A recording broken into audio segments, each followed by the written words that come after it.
इस मसवदे क़ानून के ख़िलाफ़ बोलने के लिए खड़ा हूँ और मुझे किसी एक नौजवान ने कहा कि जब आप इस मसवदे क़ानून पर बोलेंगे तो हमारी तरफ से इस ऐवान को पैगाम दीजिए इस शेर के ज़रिए कि डरा रहे हो भंवर से तुम इन दीवानों को जो अपनी नाव में तूफ़ान लेके चलते हैं। Madam, as our generation Z में से समवेयर बिटवीन मित्रों to hello friends we all grew up. 2024 में मैडम नीट और नेट लीक्स का पेपर लीक हुआ। वजीर आजम ने Radha Kishan high level committee बनाया, नहीं मालूम वो कहाँ गई रिपोर्ट जब तक आवाम को दस्तयाब नहीं है। अब वजीर आजम ने नीलंकनी हाई पावर टास्क फोर्स बनाया। अब यही मौसूफ थे जिन्होंने UADI का आधार प्रोजेक्ट बनाया। 2018 में मैडम 100 करोड़ लोगों के नाम आधार के 500 रुपए में बिक रहे थे और आपने ऐसे जिम्मेदार को ये जिम्मेदारी दी। अब इस बिल में एक चीज की कमी है मैडम, जो मैं सरकार से गुजारिश करूंगा कि जब कभी पेपर लीक होगा तो उसमें एक बिल में लिखा जाना चाहिए कि लाठीचार्ज होना चाहिए जहां कहीं नौजवान मिले, और इस बिल में यह भी होना चाहिए कि वजीर आजम फौरन अपना सेल्फ वीडियो बनाकर डाल दें। मैडम, मैं इजहार यगानगी के लिए खड़ा हूं नौजवानों के लिए जो आज पूरी उम्मीद खो चुके हैं तालीम के ताल्लुक से, जो उम्मीद खो चुके हैं नौकरी के ताल्लुक से, जो ट्रेनिंग के ताल्लुक से उम्मीद खो चुके हैं, मगर वो इसलिए अपनी उम्मीद को खो चुके हैं क्योंकि ये नाहल और नाखलक एक हुकूमत है जो सिर्फ उनको 2 नौकरी दे सकती है, या तो तुम पकौड़ा बनाओ या तुम किसी रक्षा दल और सेना का हिस्सा बन जाओ। मैं यकजहती के लिए खड़ा हूं उन नौजवानों के लिए जो जिनकी जिंदगियां बर्बाद हो चुकी हैं, मुसीबत और तकलीफ में हैं पेपर लीक की वजह से। मैडम, मैं खड़ा हूं उस 19 साल की लड़की के लिए जिसका नाम शेख सना है, जो नीट के री एग्जाम से पहले खुदकुशी कर अपनी जान खो दी।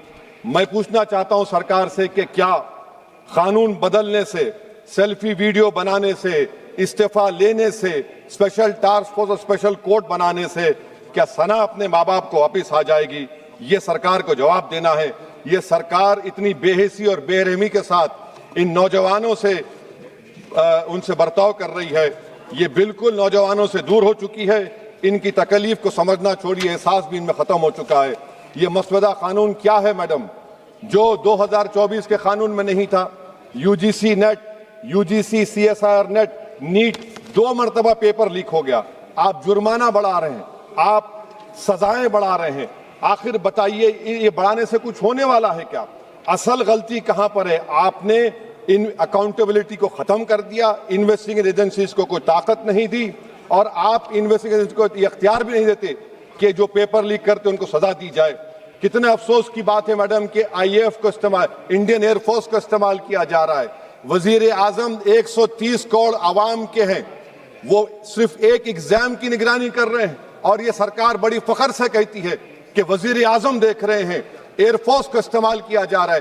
क्या एयरफोर्स को एक जमहूरी मुल्क में एक सिविलियन काम के लिए इस्तेमाल किया जाएगा? इससे बड़ी शर्मिंदगी और शर्म की बात नहीं हो सकती है कि एक सरकार किसी, और ये क्या बताता है मैडम कि ना वजीरों पर भरोसा है ना वजीर आजम पर भरोसा है, तो फिर इसीलिए हम इंडियन एयरफोर्स को इस्तेमाल कर रहे हैं। मेरी आपसे ये बोलना ये है कि स्पेशल टास्क फोर्स क्या है, हाई लेवल कमेटी क्या है? पूरा सिस्टम खराब हो चुका है, पूरे सिस्टम को बदलने की जरूरत है। मैडम, फास्ट ट्रैक कोर्ट 2019 से अब तक 1100 करोड़ रुपए फास्ट ट्रैक कोर्ट में खर्च हुए हैं, और अब तक 2,45,000 केसेस चल रहे हैं। तो ये फास्ट ट्रैक कोर्ट का ये जादू की छड़ी तो नहीं है जो आप बेच रहे हैं जनता के सामने आकर। Madam, the total number of exam leaks from 2002 to 2025 with a candidate count above 1 lakh in each is 45. The number of cases that led to conviction abysmal low। सिर्फ 2 लोगों को सजा हुई है मैडम। NTA क्या है? NTA पर RTI नहीं लगता है मैडम। NTA एक सोसाइटी है, ना कैबिनेट ऑर्डिनेंस से बनाया गया ना कानून से बना। मैं खत्म कर रहा हूं मैडम। तो मैं आपसे हुकूमत से सवाल कर रहा हूं कि नीट का अंडर एग्जाम पेपर सेट हो गया था, अब नए चीफ ने आकर उसको क्यों चेंज किया? इसका सवाल जवाब दें। ये डॉक्टर सरदाना पराशर का क्या इन्वॉल्वमेंट है? पुणे लिंक क्या है? ये इनोवेटिव व्यू टेक्नोलॉजीज को 2018 से क्यों कॉन्ट्रैक्ट दिया जा रहा है बगैर टेंडर के? गवर्नमेंट ऑफ इंडिया का GFRCB रूल्स हैं। इस इनोवेटिव टेक्नोलॉजीज का फॉरेंसिक ऑडिट होना चाहिए। एक कंपनी को सब दिया जा रहा है। मेरी रिकमेंडेशन ये है सरकार से कि AI का क्वेश्चन बैंक बनाया जाए जो 1 लाख सवालात पर मुश्तमिल होगा, इसमें कोई ह्यूमन इंटरफेस ना होना चाहिए।